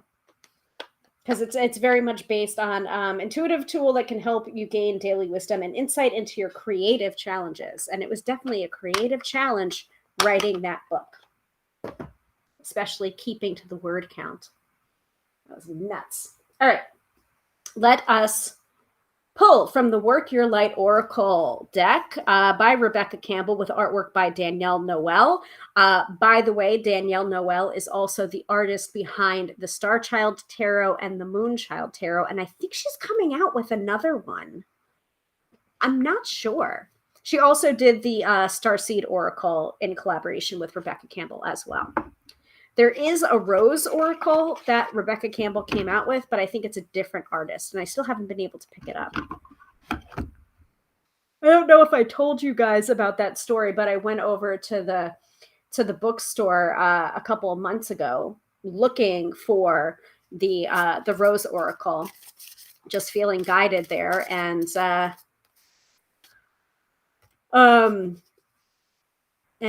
nope, there wasn't one. There wasn't a copy on the shelves, but I got offered a job. I'm like, why are you offering because I had the terminology, because once a bookseller, always a bookseller. That was 16 years ago, but I still know the different zones, and I can still probably locate a book for you and put it in your damn hands. But I was using the terminology, and they were just like, are you looking for, oh, you used to, okay, are you looking for a job? And I'm just like, why are you hiring me? What's going on? And they were just like, no, we're not hiring right now, but there's no posting available, but I'll keep you in mind. I'm like, okay. I think that was before I got the book deal, and then I didn't have time. So, okay, cool, Sophia. Thank you for letting me know. I've seen that the Rose Oracle is a little repetitive if you have the other 2 oracles from Rebecca Campbell. Good to know. I'm still enough of a magpie that I still might end up getting it, or I might get another one. Someone was telling me about the Little Flower Oracle deck or something like that. So it was like a flower oracle deck, or like a rose-based oracle deck, but it wasn't the Rose Oracle. It was a different creator. So I might look into that instead, maybe to give a little bit more of a variety, shall we say. All right. What do we most need to know about this weekend? Let's see.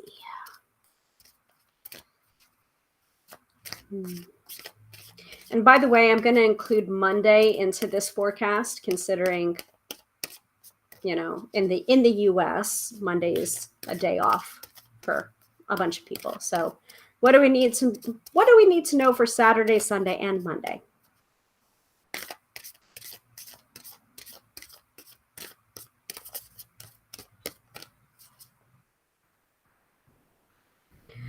Okay. Ooh, we need to mother ourselves. Interesting. And actually, that aligns pretty well with the kind of nurturing luxury energy of Taurus that we were talking about a little bit from the Astro-Biz Digest from Teresa at the top of the episode. Kind of unsurprising, of course, that the Oracle card would, for the weekend forecast, be related in some way, shape, or form to the astrology. Kind of surprising, but also kind of not surprising, right? You've been around here long enough. It's like, it's kind of like expect the unexpected, where it's just like, yeah, no, you expect it to mostly align. Okay, so I think this is an inquiry card because it asks a question. I'm fairly certain. So we are getting Star Mother.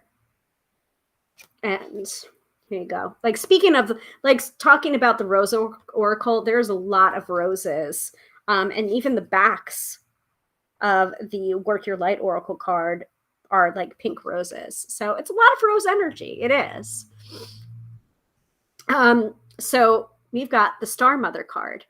And the inquiry below is, how can you mother yourself? Very pretty, right? And Sophia says, you mean I have to take care of myself and not just everyone else in my life? LOL. Yeah. Yeah. You have to take care of yourself. Correct. So from the guidebook for an oracle deck, and I usually will read from the guidebook for an oracle deck because oracle decks don't have the structure of a tarot deck. They have their own particular structure based on what the theme of the oracle is and the oracle deck's creator. So usually you can't just interpret an oracle card just from the imagery. I mean, like you can a little bit, but most of the time you do have to work with the oracle deck's guidebook in order to fully understand and interpret it. So, Star Mother, you are more held than you could possibly imagine, loved and cherished so dearly that, if you knew, you would not spend 1 second of your life in separation, worry, or fear. Let the mother carry your burdens. Let her rock away your fears. Lay all of your worries, regrets, shame, and guilt on her altar. And this also could be, like, again, this is Star Mother, so this could also be goddess energy or God energy or the universe, like, or a particular goddess that you might work with. Like, lay down your worries and your fears on their altar. Oftentimes when I'm working with deities, they beg us to do that. It's just like, let me take care of this for you. Like, let me hold on to this for you, because you can't hold all of this for yourself.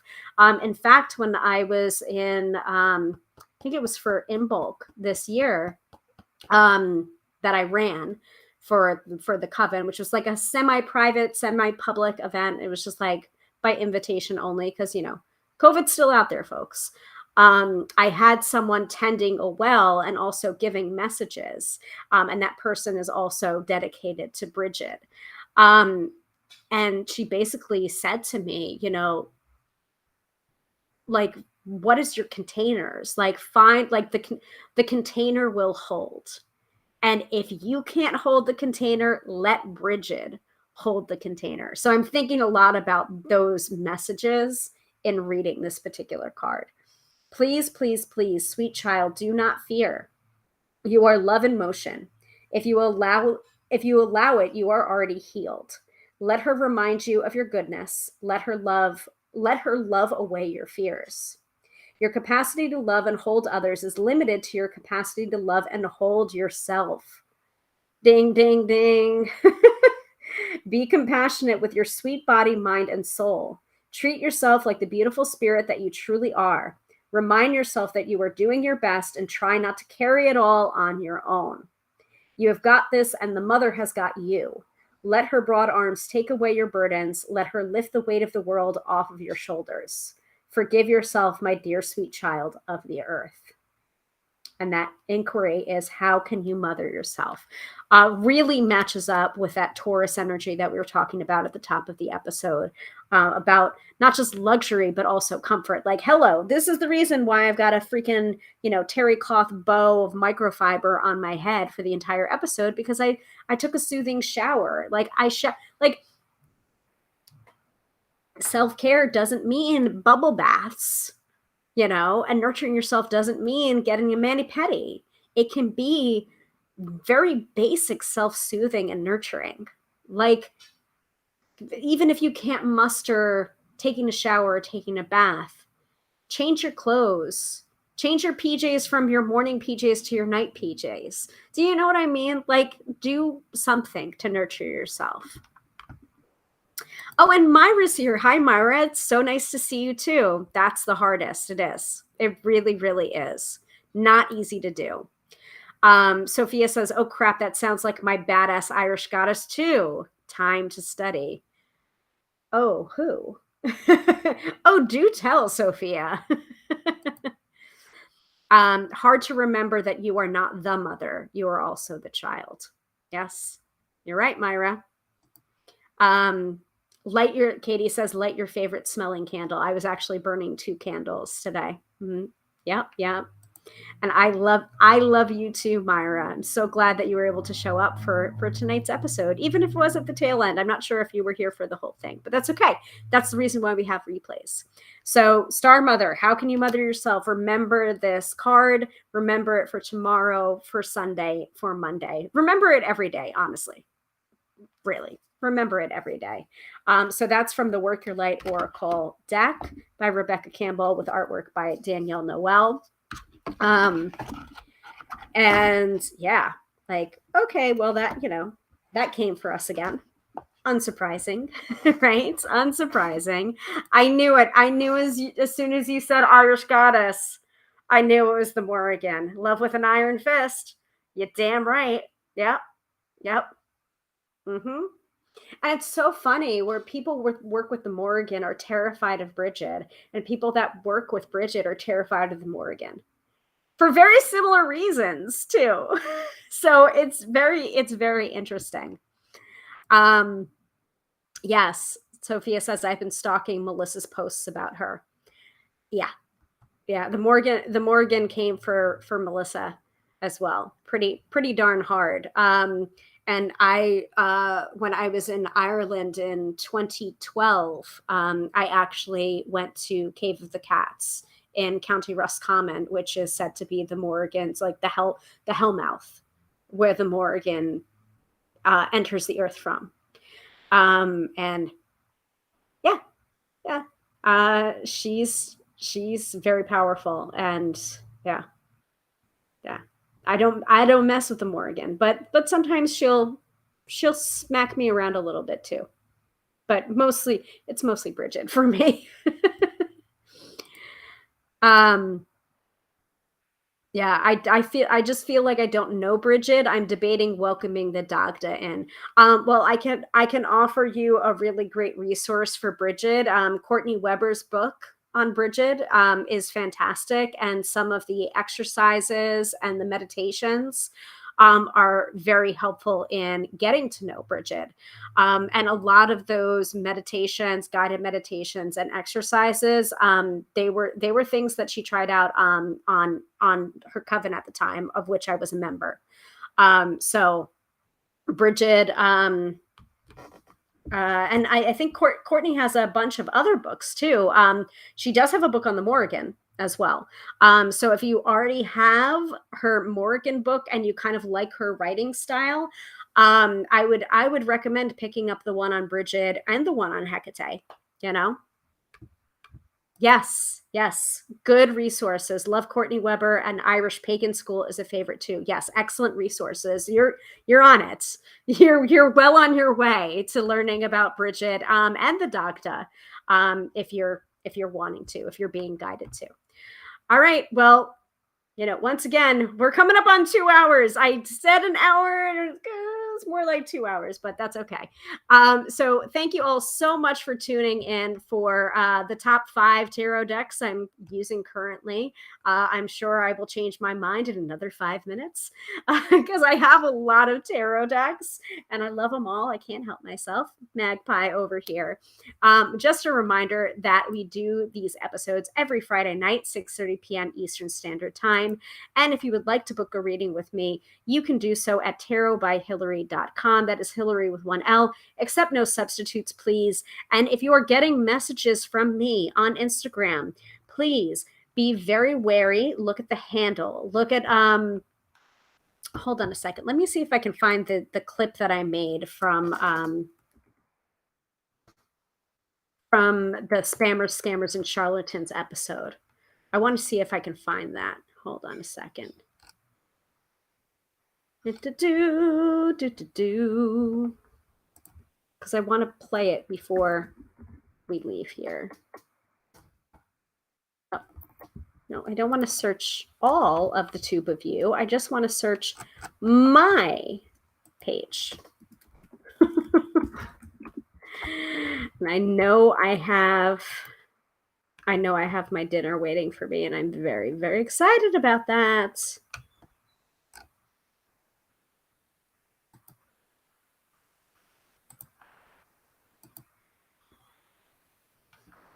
Well, I didn't want to do that.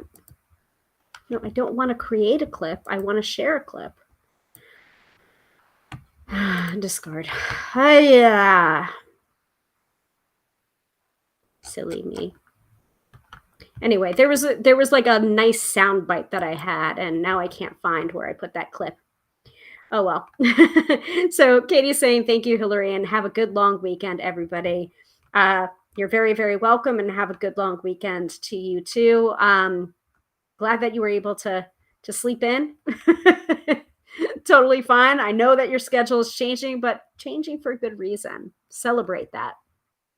So yeah, Fridays, 6:30 p.m. Eastern Standard Time. If you would like to book a reading with me, you can do so at tarotbyhillary.com. Please be wary if you do get a direct message from me that has the phrasing of Grand Rising Beloved or be considered for a reading or blah, blah, blah. Like, I don't have time. I don't have time to drop into people's DMs to solicit, because there is a difference between solicitation and genuine marketing. And, my live streams every week, that's a form of genuine, heartfelt marketing where I'm teaching something. I genuinely care about you, but also, this is my business and this is my livelihood. So please book a reading with me or book an EFT tapping session with me. And I have all different ways of working with you. Like, even if you're not in my geographic area, I just opened in-person readings again, I think last week. So if you happen to be in the same geographic area of me as me, Westchester County, New York, by all means, book an in-person reading with me. And I will come to you and we will work it out. I don't do readings inside my home in person. However, I do phone readings, Zoom readings, and email readings, and Skype readings. So even if you live across the world, we will work it out. We work out the time zones, and you can definitely book a reading with me. But yeah, book a reading with me and make sure that you're booking a reading with me and not a scammer and not giving money to a scammer. Tarotbyhillary.com is the only place where you can schedule a reading with the real me. So I'm going to keep on emphasizing it. I'm going to keep on emphasizing it. I'm going to keep on saying it. Scammers suck. Get a life. Myra says, have a great weekend. Hugs for you and your mom. Glad I could join for a bit. I'm so glad that you were able to join too. It was wonderful to see you, even for a short amount of time. So next week, I'm thinking we're going to talk about the top 5 Oracle decks, because I work with Oracle cards too. So, and maybe I'll figure out the intro by this time next week. Yes, exactly. Thank you, Katie. And I pay for that scheduler. It's going to pop up in a second here. That was what was impressive about your scheduler. It accounted for the time differences. Yes, exactly. Like, I pay for it. I pay for that scheduler, and within 1 hour long reading, it paid for itself. So it's just like, hey, listen, I invest in my business. I don't want that whole email back and forth. When are you free? When are you free? Da, da, da. Like, technology's there for a good reason. And, and it's only my eyes on my scheduler. And until such time as I hire a virtual assistant, it will only be my eyes. And if I do hire a virtual assistant, I will be very clear about that and I will let people know about that. But until that time, it's just my eyeballs on your emails and my eyeballs on my scheduler. So the information is not going anywhere else but to me. So yeah, and my scheduler is Acuity Scheduling. I can't recommend it highly enough. Like, it's really, really great, and it's just synced into my website. It's great. Yeah, I mean, I did. Sophia's also saying that Calendly is amazing. I tried that for a little while, but Acuity is more of my speed and has more of the features that I personally use. But you're right, Calendly is also amazing. So it's just like finding what works for you, and using it. And with the time zones differences, very helpful too, especially, if it's, if you're in Australia and I'm in New York, what time is it? Like, you don't have to like go to a separate place and go to like a time zone converter. It's all built in there. So it's really great. And that's the reason why I just refer people to my website, which is where my appointment calendar is. So you can you can book online. And even with people that I know, like in person, I still encourage them to book for themselves so that we don't have that whole email back and forth. And I mean, occasionally it's going to happen, but I try and keep that to a minimum because it's a waste of my time. It's a waste of your time. It's just, let's focus on, our own zone of geniuses. I want to be able to maximize my time in the reading space. I can't really do that if I'm doing like the whole email back and forth. Anyway, tarotbyhillary.com, only place to book with me, whether you want a tarot reading or an EFT tapping session. I can do both, and I am more than happy to do both. So remember to nurture yourself and mother yourself this weekend. And that is true whether you're male or female. We've got both in us all the time. So it was wonderful to work with you all tonight. It was wonderful to bring you the top 5 tarot decks that I am currently grooving with at the moment. Next week, we will talk about the top 5 Oracle decks, Friday, 6:30 p.m. Eastern Standard Time. So once again, I am Hilary, professional tarot reader, demystifying the mystical and putting you in touch with the most beautiful of gifts, your own intuition. Because yes, my friends, do not argue with me. You have intuition. Have a fabulous weekend, everybody, and see you next Friday. Bye.